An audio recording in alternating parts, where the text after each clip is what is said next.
आज की इस वीडियो में हम जिस मांगा के बारे में बात करने वाले हैं उसका जो मेन कैरेक्टर है उसने अपनी जिंदगी के हर एक साल को 10,000 येन में बेच दिया। हाँ, तुम लोग से सुन रहे हो। और इस मांगा का नाम है द 3 डेज ऑफ हैप्पीनेस और इसे जापान में कहा जाता है I sold my life 10,000 yen per year. अगर तुम इस मांगा को खुद से पढ़ना चाहते हो तो तुम्हें डिस्क्रिप्शन में एक लिंक मिलेगा, वहाँ से तुम इस मांगा को सस्ते में बाय कर सकते हो। बाय द वे, मैं हूँ डार्क मांगा रीलम 2.0 और मेरा चैनल का लिंक तुम्हें डिस्क्रिप्शन में मिल जाएगा। और मैं अपने चैनल पर डार्क, हॉरर और डिस्टर्बिंग मांगा को एक्सप्लेन करता हूँ। अगर तुम्हें इनमें इंटरेस्ट हो तो मेरे चैनल को जरूर से विजिट करना और सब्सक्राइब भी जरूर से कर देना। तो आओ यार शुरू करते हैं बिना किसी बकचोदी के। तो मांगा की शुरुआत होती है और हमें हमारे मेन कैरेक्टर को दिखाया जाता है और हमारे मेन कैरेक्टर का नाम होता है कुसुनोगी। और वो अपने रूम में बैठा होता है, तभी उसके फोन पर एक मैसेज आता है जो कि उसके मैनेजर का होता है। और उसके मैनेजर ने उसके मैसेज पर लिखा होता है कि अब तुम्हें जॉब से निकाल दिया गया है। और ये मैसेज पढ़कर कुसुनोगी काफी डिप्रेस हो जाता है और अपने रूम में लेट जाता है। फिर हमें बताया जाता है कि हमारे एमसी की फाइनेंशियल कंडीशन काफी ही खराब है, ना उसके पास खाने को खाना है ना ही पैसे हैं। फिर वो अपनी बुक्स कलेक्शन और सीडी कलेक्शन को देखता है और सोचता है कि मुझे इन्हें सेल आउट कर देना चाहिए ताकि मुझे कुछ पैसे मिले और मैं खाना खरीद पाऊँ। फिर वो अपनी बुक्स और सीडी को लेकर चल पड़ता है बुक स्टोर पर। फिर वो शॉप पे पहुंचता है और ओनर से बात करता है बुक सेल करने के बारे। और ओनर पूछता है कि आखिरकार तुम ये बुक्स क्यों बेचना चाहते हो। फिर हमारा एमसी उसे बताता है कि मेरी फाइनेंशियल कंडीशन काफी खराब है। और ये सुनकर वो ओनर बुक्स खरीदने को मान जाता है और वो शॉप ओनर हमारे एमसी को एक एड्रेस लिख कर देता है और कहता है कि मुझे पता है तुम मेरी बातों पे यकीन नहीं करोगे, बट मैं तुम्हें एक बात बताता हूँ। अगर तुम्हें पैसों की सख्त से सख्त जरूरत है, तुम इस एड्रेस पे चले जाओ और ये लोग तुम्हारी लाइफ स्पैन, हेल्थ, रिलेशनशिप और ऐसी चीजों को बाय कर कर तुम्हें पैसे देंगे। बट हमारा एमसी उसकी बातों पर यकीन नहीं करता। फिर वो एक सीडी शॉप पर जाता है अपनी सीडी कलेक्शन को बेचने के लिए और उसका भी ओनर हमारे एमसी को वही एड्रेस देता है। फिर हमारा मेन कैरेक्टर कहता है कि शायद मुझे एक बार इस एड्रेस पर जाकर देखना चाहिए। फिर वो एक बिल्डिंग पे पहुंचता है और बिल्डिंग में एक जगह पर जाकर वो एक लड़की से मिलता है जिसका की नाम मियागी होता है। वो अपने एमसी से उसका नाम, उसकी एज और उसकी हेल्थ पूछती है और कहती है कि तुम यहाँ पर 3 घंटा वेट करो बिकॉज 3 घंटे बाद हम तुम्हारी लाइफ की एग्जैक्ट वैल्यू तुम्हें बताएंगे। फिर हमारा मेन कैरेक्टर अपने एलिमेंट्री स्कूल के फ्लैशबैक को याद करता है जहाँ पर उसके टीचर ने उनकी पूरी क्लास से पूछा होता है कि तुम्हारी लाइफ की एग्जैक्ट वैल्यू क्या होनी चाहिए। तभी वहाँ से एक लड़की उठकर कहती है कि एक नॉर्मल ह्यूमन अपनी पूरी लाइफ में 100 मिलियन से लेकर 300 मिलियन येन कमाता है और मुझे लगता है कि हमारी लाइफ की वैल्यू कम से कम 300 मिलियन येन होनी चाहिए।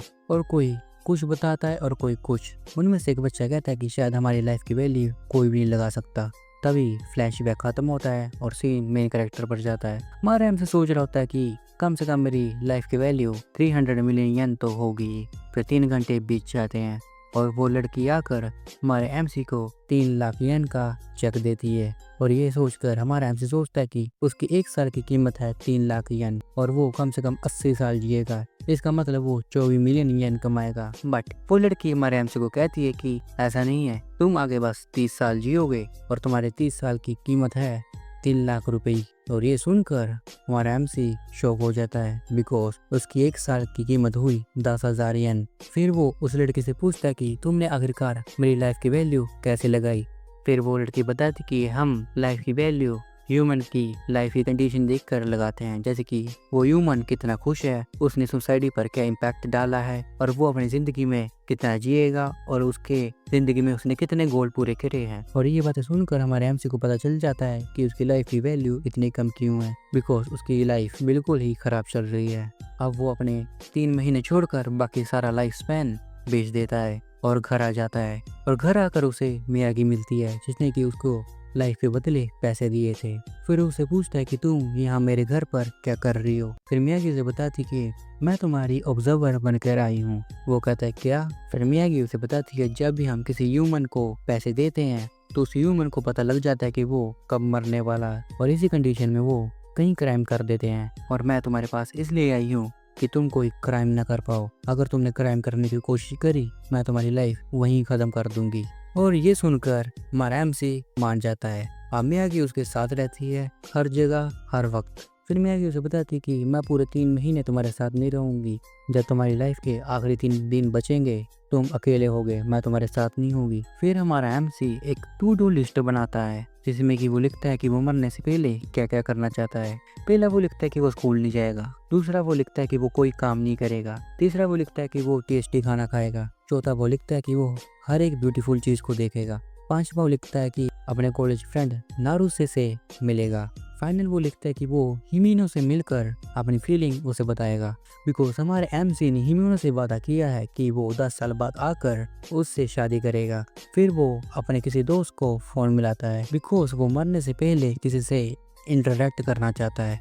वो एक वकाने नाम की लड़की को फोन लगाता है बट वो लड़की उसका फ़ोन ही नहीं उठाती। फिर उसे वो मैसेज करता है। हमारा एमसी मैसेज में लिखता है कि अगर तुम कल फ्री हो क्या तुम मेरे साथ घूमना चलना चाहोगी, और मैसेज सेंड करने लगता है बट उसका मैसेज सेंड ही नहीं होता। फिर वो उदास हो जाता है और हार मान लेता है। फिर वो मियागी से अपने फ्यूचर के बारे में पूछता है। इसका मतलब मैं तुम्हें समझाता हूँ। जो लाइफ स्पैन हमारे एमसी ने मियागी को बेचा है, अगर वो लाइफ स्पैन नहीं बेचता तो वो उस वक्त क्या करता। तो मियागी बताती है पहले 10 साल तुम अकेलेपन में बिताते थे और अकेलेपन को दूर करने के लिए तुम बाइक राइडिंग को पैशन बना लेते, बट एक दिन तुम्हारा उसी बाइक से एक्सीडेंट हो जाता और तुम अपने चलने की एबिलिटी खो देते और तुम आखिरी में जाकर सुसाइड करने का सोचते। और ये सब सुनकर हमारा एमसी सोचता है कि उसने अच्छा ही किया अपना लाइफ स्पैन सेल कर। फिर एमसी कहता है कि उसे 3 दिन छोड़कर सारा लाइफ स्पैन बेच देना चाहिए था। फिर मियागी उसे बताती है कि वो अब भी 2 बार अपना लाइफ स्पैन बेच सकता है, बट वो ऐसा नहीं करता बिकॉज अब भी उसे कई उम्मीद थी कि इन लास्ट 3 मंथ में कुछ ऐसा होगा कि वो मरने से पहले खुशी को फील कर पाएगा। फिर वो अगले दिन अपनी लिस्ट के अनुसार अपने दोस्त से मिलता है और वो दोनों मिलकर काफ़ी बातें करते हैं और हंसी मजाक करते हैं, बट उसका दोस्त उसकी ड्राइंग का मजाक उड़ाने लगता है और ये बात हमारे एमसी को अच्छी नहीं लगती बिकॉज मान कि उसने ड्राइंग करना छोड़ दिया है, बट कोई भी उसकी ड्राइंग का मजाक उड़ाए उसे ये बात अच्छी नहीं लगती और वो वहाँ से गुस्सा होकर अपने घर को चला जाता है। और फिर वो एक लेटर लिखने को सोचता है। तभी उसे याद आता है कि एक बार स्कूल में उसके टीचर ने उनसे कहा था कि एक लेटर लिखने को, और उस लेटर में उन्होंने अपने ड्रीम्स और अपने बेस्ट फ्रेंड का नाम लिखा था और वो लेटर उन्होंने स्कूल के पार्क में एक जगह पर दफना दिया था ताकि वो 10 साल बाद आकर उस लेटर को दोबारा से पढ़ पाए। फिर वो सोचता है कि उसे वो लेटर ढूंढना चाहिए बिकॉज वो देखना चाहता था कि उसकी बेस्ट फ्रेंड हिमिनो ने जिसका नाम लिखा था वो ऐसा इसलिए करना चाहता था बिकॉज वो चाहता था कोई उसे मिले जिसे वो प्यार करे और अपने अकेलेपन को दूर करे। फिर हमारा एमसी उसी जगह पर पहुंच जाता है जहां पर उसने लेटर को दफनाया था। फिर वो हिमिनो का लेटर ढूंढने लगता है बट उसे हिमिनो का लेटर नहीं मिलता। फिर वो सैड हो जाता है और मियागी से पूछता है कि आखिर तुमने ये जॉब क्यों चुनी। फिर मियागी एमसी को बताती है कि ये जॉब उसने अपनी मर्जी से नहीं चुनी। जब वो 6 साल की थी उसकी मोम भी यही जॉब करती थी, बट एक दिन उसकी मोम उसे छोड़कर चली गई और 4 साल बाद उनकी डेथ हो गई। फिर एक दिन यही कंपनी के लोग मेरे पास आए और उन्होंने मुझे बताया कि मेरी मोम के ऊपर उनकी कंपनी का काफ़ी ज़्यादा कर्जा था और उन्होंने मुझसे पूछा कि तुम ये कर्जा कैसे चुकाओगी, अपनी हेल्थ को सेल कर, अपना लाइफ स्पैन बेच कर, क्या अपना टाइम बेच कर। और वो बता दी कि मैंने उस वक्त टाइम को चुना और वो बता दी कि मुझे ये जॉब 30 साल तक करनी है और उसके बाद मैं अपनी नॉर्मल लाइफ जी पाऊंगी। फिर हमारा एमसी मियागी से पूछता है कि क्या तुम मुझे हिमिनो के बारे में बता सकती हो, और इस बात पर मियागी एग्री कर जाती है और उसे बताती है कि इन 10 साल में हिमिनो ने काफ़ी कुछ झेला है और ऐसा कुछ झेला कि उसे 17 साल की उम्र में एक बच्चे को जन्म देना पड़ा और उसके बाद उसके घर वालों ने उसकी शादी करवा दी, बट कुछ समय बाद उसका डिवोर्स हो गया और वो 2 साल में मरने वाली है। फिर ये सब सुनकर हमारा एमसी शॉक हो जाता है। फिर वो अपना 10 साल पुराना वाला लेटर देखता है। उस लेटर में उसने लिखा था कि अगर मैं 10 साल बाद भी ऐसा ही रहूंगा तो मैं चाहता हूँ कि मैं एक बार हिमिनो से मिलूं। फिर वो सोचता है कि अब वो हिमिनो से जरूर मिलेगा। फिर वो स्कूल से एक मैप लेता है, हिमिनो के घर का एड्रेस लेता है और उसके घर की तरफ चला जाता है। फिर वो तैयार हो जाता है हिमिनो के घर जाने के लिए। फिर वो उसके घर के बाहर पहुंच जाता है और वो हिमिनो को आवाज़ देता है और वेट करता है कि कोई बाहर आएगा, बट कोई भी उसकी आवाज़ पर बाहर ही नहीं आता। फिर वो और थोड़ा वेट करता है बट फिर भी कोई नहीं आता। फिर वो मियागी के साथ उस जगह पर चला जाता है जहाँ पर उसने और हिमिनो ने प्रॉमिस किया था कि वो 10 साल बाद एक दूसरे से शादी कर लेंगे। फिर वहाँ वो बैठे बैठे हिमिनो के बारे में सोचने लगता है कि वो क्या कर रही होगी, क्या वो ठीक भी होगी। तभी वहाँ हिमिनो आ जाती है। फिर वो एक दूसरे को देखकर बहुत खुश हो जाते हैं और एक दूसरे के गले मिलकर रोने लगते हैं बिकॉज वो 10 साल बाद जो मिल रहे हैं। फिर एमसी उसे कल दोबारा मिलने के लिए पूछता है और इस बात पर हिमिनो एग्री कर जाती है। फिर हमारा एमसी और मियागी अपने घर के लिए रवाना हो जाते हैं। रास्ते में हमारा एमसी मियागी से पूछता है कि क्या वो कल के लिए मुझे तैयार कर देगी बिकॉज वो 10 साल बाद हिमिनो से मिल रहा है और वो चाहता है कि वो हिमिनो के आगे बिल्कुल ही अच्छा दिखे। और इस बात पर मियागी एग्री कर जाती है। सबसे पहले वो हमारे एमसी को एक न्यू आउटफिट बाय करके देती है और उसे सैलून में ले जाती है उसका हेयर स्टाइल चेंज करने के लिए। फिर वो दोनों एक रेस्टोरेंट में बैठते हैं जहाँ पर हमारा एमसी मियागी के साथ प्रैक्टिस करता है कि वो कल हिमिनो से कैसे बात करेगा। जैसा कि तुम सबको पता है कि मियागी को हमारे एमसी के अलावा और कोई नहीं देख सकता और सभी उसका मजाक उड़ाने लगते हैं बिकॉज वो देख रहे थे कि हमारा एमसी अकेले ही बात कर रहा है। बट हमारे एमसी को इस बात का कोई फर्क नहीं पड़ता कि लोग उसका मजाक उड़ा रहे हैं। फिर वो मियागी के साथ काफी इंजॉय करता है और मियागी भी इस पल को काफी इंजॉय करती है। फिर हमारा एमसी हिमिनो के पास जाता है उसे मिलने के लिए। फिर वो दोनों आपस में बातें करने लगते हैं जो इन 10 सालों में उनके साथ हुई। वहाँ पर हमारा एमसी हिमिनो को बताता है कि वो कैसे इन 10 सालों में कितना अकेला हो गया था और वो उसे सब कुछ बता देता है कि कैसे उसने अकेलेपन के चलते अपने लाइफ स्पैन को बेचा और कैसे उसके साथ एक लड़की है बट हिमिनो उसे नहीं देख सकती। फिर हिमिनो भी उसे बताती है कि इन 10 सालों में उसने क्या क्या झेला। वो उसे सब कुछ बताती है बट अपने बच्चे को छोड़कर।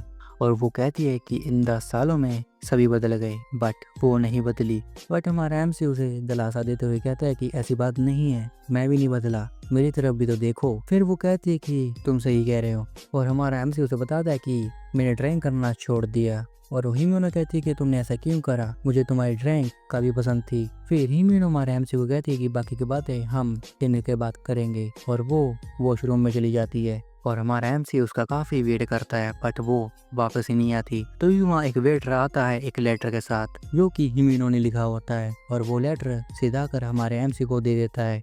और उस लेटर में लिखा हुआ था कि मेरे डियर चाइल्डहुड फ्रेंड, मैं चाहती थी कि मैं तुम्हारी आंखों के सामने ही सुसाइड कर लूं।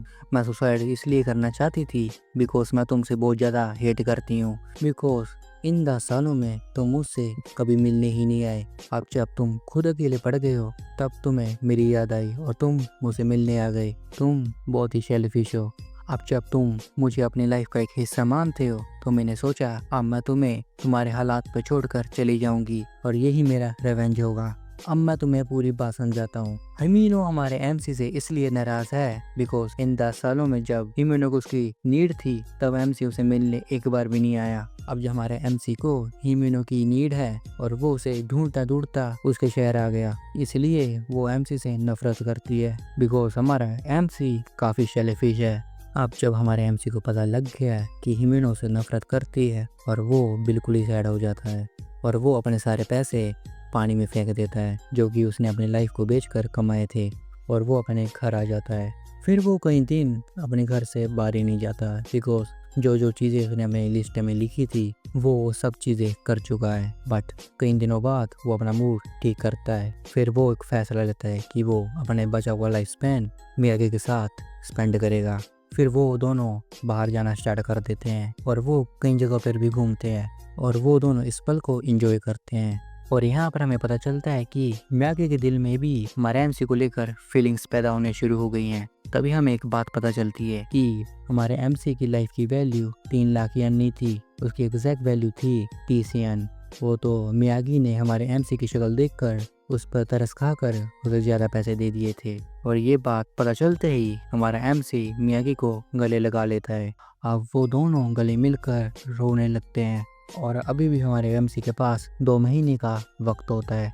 तभी हमारा एमसी मियागी को पूछता है कि अब मैं तुम्हारी वजह से काफ़ी खुश हूँ, क्या अब मेरी लाइफ की वैल्यू बढ़ गई है? तभी मियागी उसे बताती कि ऐसा नहीं है, तुम्हारी लाइफ की वैल्यू बस ज़रा से ही इंक्रीज हुई होगी बिकॉज अब तुम खुश हो, ना कि तुम्हारी वजह से कोई खुश है, ना ही अभी तक तुमने सोसाइटी पर कोई इम्पैक्ट डाला है। तभी मियागी इस बात को रियलाइज कर लेती है कि हमारा एमसी क्या करना चाहता है। वो अपना बचा हुआ लाइफ स्पैन बेचकर मियागी का कर्जा उतारना चाहता है और मियागी उसे ये सब करने से मना कर देती है और हमारा एमसी इस बात को मान लेता है। फिर उसके बाद हमारा एमसी सबके सामने मियागी से बात करना शुरू कर देता है।